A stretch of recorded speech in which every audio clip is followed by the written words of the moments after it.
तो चलिए बिना किसी देरी के सीधे आज के इस एक्सप्लेनर में चलते हैं। आज हम एक ऐसी जबरदस्त साइकोलॉजिकल स्ट्रैटेजी को डिकोड करने वाले हैं जो किसी भी इंसान के व्यक्तित्व को पूरी तरह से बदल सकती है। देखिए, इंसान होने के नाते लगातार बोलते रहना और अपने शब्दों के जरिए प्रभावित करने की कोशिश करना हमारी एक आम फितरत होती है। लेकिन जरा सोचिए, क्या हो अगर सबसे बड़ा प्रभाव बोलने में नहीं बल्कि अपनी चुप्पी को, अपनी खामोशी को एक हथियार की तरह इस्तेमाल करने में हो।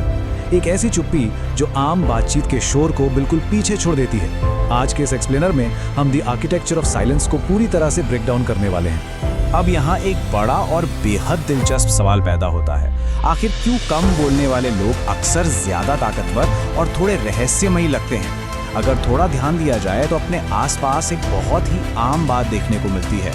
जो लोग जरूरत से ज्यादा शोर मचाते हैं या लगातार बोलते ही रहते हैं, उन्हें शायद ही कभी गंभीरता से लिया जाता है। असल में जब शब्द हर वक्त बेहिसाब बहते हैं तो उनका वजन पूरी तरह खत्म हो जाता है। और सच कहूं तो ये बस एक छोटी सी ऑब्जर्वेशन नहीं है, ये ह्यूमन साइकोलॉजी का एक बहुत गहरा राज है।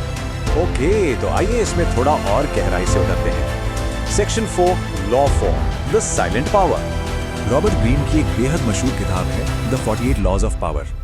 ये किताब पूरे सदियों के मनोविज्ञान और पावर डायनामिक्स को समझाती है, और इसका जो चौथा नियम है वो सिखाता है हमेशा जरूरत से कम बोलें। अब ध्यान दीजिएगा, ये सिर्फ एक कोट या एक लाइन नहीं है, ये अपने आप में एक पूरी मास्टर स्ट्रेटेजी है। इसका मकसद समझना बहुत जरूरी है। होता क्या है कि जब जरूरत से ज्यादा बोला जाता है तो लोग अनजाने में अपने डर और अपने राज दुनिया के सामने खोल देते हैं। वहीं दूसरी तरफ खामोशी एक ऐसा किला तैयार करती है जिसे भेदना नामुमकिन सा हो जाता है। एक ऐसी मिस्ट्री बनाती है जो बिना कुछ कहे ही इज्जत पैदा करती है। चलिए अब अगले हिस्से की तरफ बढ़ते हैं, साइकोलॉजी बिहाइंड द चैटर। आखिर इस लगातार बोलने की आदत के पीछे क्या मानसिकता छिपी होती है? यहाँ दो बिल्कुल ही अलग मानसिकताएं हैं, यानी माइंडसेट्स देखने को मिलते हैं। एक तरफ है नीड फॉर वैलिडेशन, यानी दूसरों से तारीफ और उनकी सहमति पाने की एक भूख। ये भूख हमेशा बिना जरूरत अपने इमोशंस शेयर करने पर मजबूर करती है, और देखा जाए तो ये मानसिकता की एक बहुत कमजोर कड़ी है। लेकिन इसकी ठीक विपरीत दूसरी तरफ है ऑरा ऑफ अथॉरिटी। ये एक ऐसी मनोवैज्ञानिक स्थिति है जहां शब्दों को जानबूझकर रोककर एक बेहद प्रभावशाली माहौल बनाया जाता है। ये हमें बताता है कि असल ताकत चिल्लाने या बोलते रहने में नहीं, बल्कि शांत रहकर सब कुछ अपने नियंत्रण में रखने में है। जब इस तरह की स्ट्रैटेजिक चुप्पी को अपनाया जाता है ना, तो मुख्य रूप से इन 4 सामाजिक मुद्राओं यानी करेंसीज में जबरदस्त इजाफा होता है: सम्मान, प्रभाव, ध्यान और आपका भावनात्मक नियंत्रण। सोचिए, जब बोलना कम होता है तो मुंह से निकला हुआ हर एक शब्द अपना एक वजन रखता है। लोग अपने आप अपना ध्यान आपकी तरफ केंद्रित करते हैं। इससे सिर्फ आपका असर ही नहीं बढ़ता, बल्कि अपने खुद के इमोशंस पर, अपनी भावनाओं पर एक सॉलिड कंट्रोल आता है। ये चारों ऐसी सोशल करेंसीज हैं जो किसी को भी एक भीड़ में बिल्कुल अलग पहचान दे सकती हैं। तीसरी कड़ी पर आते हैं, साइलेंस इन रियल लाइफ। आइए देखते हैं कि दैनिक जीवन में इसका क्या और कैसे उपयोग होता है। अगर इसे हम अपनी आम जिंदगी में देखें तो हमें 2 तरह के लोग मिलते हैं। एक तरफ द ओवर शेयरर और दूसरी तरफ द साइलेंट स्ट्रैटेजिस्ट। चलिए इस चार्ट के जरिए समझते हैं। स्टूडेंट लाइफ में एक वो होता है जो हमेशा अपने प्लान्स और गोल्स का ढिंडोरा पीटता रहता है, और सच पूछिए तो इस चक्कर में उसकी पूरी मेहनत बस बातों में ही निकल जाती है। पर दूसरा वो है जो बिना किसी शोर के चुपचाप बैकग्राउंड में अपना काम पूरा करता है, और ऑफिस में भी बिल्कुल ऐसा ही नजारा होता है।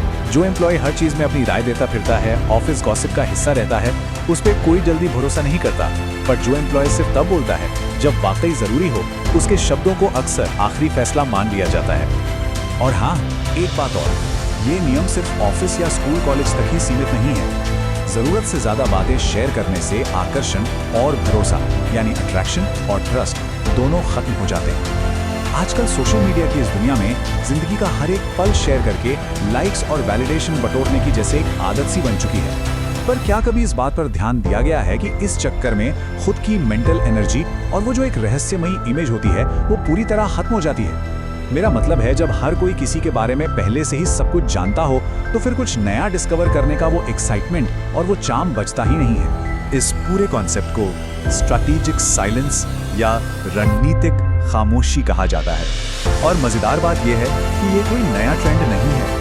अगर इतिहास के पन्ने उठाकर देखे जाएं, तो समझ आएगा कि ये वही प्रणाली है जिसे बड़े बड़े राजाओं, ताकतवर नेताओं और बेहद शातिर रणनीतिकारों ने इस्तेमाल किया है। उन्होंने अपनी चुप्पी को हमेशा एक ढाल की तरह यूज किया।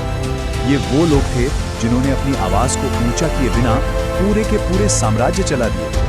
इनका शांत रहना ही अपने आप में इनका सबसे बड़ा हुक्म था। अब आते हैं चौथे हिस्से पर, द ट्रैप ऑफ ओवरशेयरिंग। अत्यधिक बोलने के क्या क्या नुकसान हो सकते हैं, चलिए उस पर एक नजर डालते हैं। देखिए, जब बोलने की आदत काबू से बाहर हो जाती है तो लोग कुछ बहुत ही आम गलतियां करने लगते हैं, जैसे कि इमोशनल होकर जल्दी में बातें करना, बिना कुछ सोचे समझे अपनी और दूसरों के राज उगल देना, हर किसी पर अपना प्रभाव डालने की ज़रूरत से ज़्यादा कोशिश करना और ऑनलाइन ज़िंदगी का हर एक छोटा बड़ा हिस्सा खोलकर दुनिया के सामने रख देना।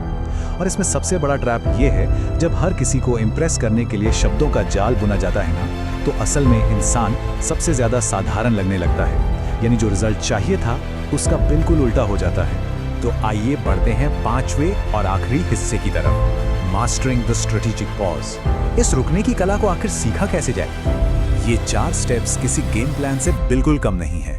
पहला, अपनी जुबान खोलने से पहले कुछ सेकंड्स का एक छोटा सा पॉज लीजिए। दूसरा, बोलने के बजाय सामने वाले को सुनने पर अपना ध्यान केंद्रित कीजिए।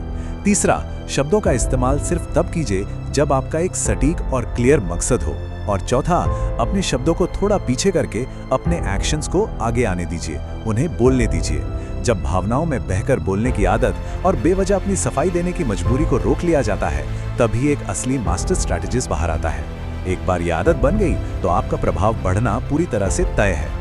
इस पूरे एक्सप्लेनर का और इस एनालिसिस का आखिरी निचोड़ सिर्फ यही है, खामोशी कोई कमजोरी नहीं है। अपनी बातों पर, अपने शब्दों पर नियंत्रण रखना ही असली बुद्धिमानी है। कम बोलने का मतलब ये नहीं होता कि कोई डर गया है, बल्कि ये एक बेहद नापी तुली, कैलकुलेटेड और स्मार्ट मनोवैज्ञानिक चाल है। जब हर एक शब्द का इस्तेमाल एक अस्त्र की तरह बिल्कुल सोच समझकर किया जाता है, तो बिलीव मी, उसकी मार सबसे गहरी होती है। इस पूरे विचार को और मजबूत करने के लिए आइए एक बार फिर इस कोट पर गौर करते हैं, The less you say, the more valuable your words become। यानी शब्दों का इस्तेमाल आप जितना कम करेंगे, उनकी कीमत उतनी ही ज्यादा बढ़ जाएगी। ये एक तरह से स्कैर्सिटी का रूल है। दुनिया में जिस भी चीज की कमी होती है, उसकी वैल्यू हमेशा ज्यादा होती है, राइट? इंसानी बातचीत में भी बिल्कुल यही रूल लगता है। जब शब्द आसानी से नहीं मिलते, तो जब भी वो बाहर आते हैं, पूरी भीड़ ठहर कर, रुक कर उन्हें ध्यान से सुनती है। तो इस पूरे सफर के बाद एक आखिरी सवाल हमें थोड़ा सोचने पर मजबूर जरूर करता है, क्या खामोशी ही सबसे बड़ी और अंतिम ताकत है? इस पर बहुत गहराई से विचार किया जा सकता है, खासकर अगली बार जब बिना सोचे कुछ भी बोलने का ख्याल मन में आए। आज के इस एक्सप्लेनर में बस इतना ही। इन बातों को जरूर याद रखिएगा और उससे भी ज्यादा उस चुप्पी को जो शब्दों के बाद आती है।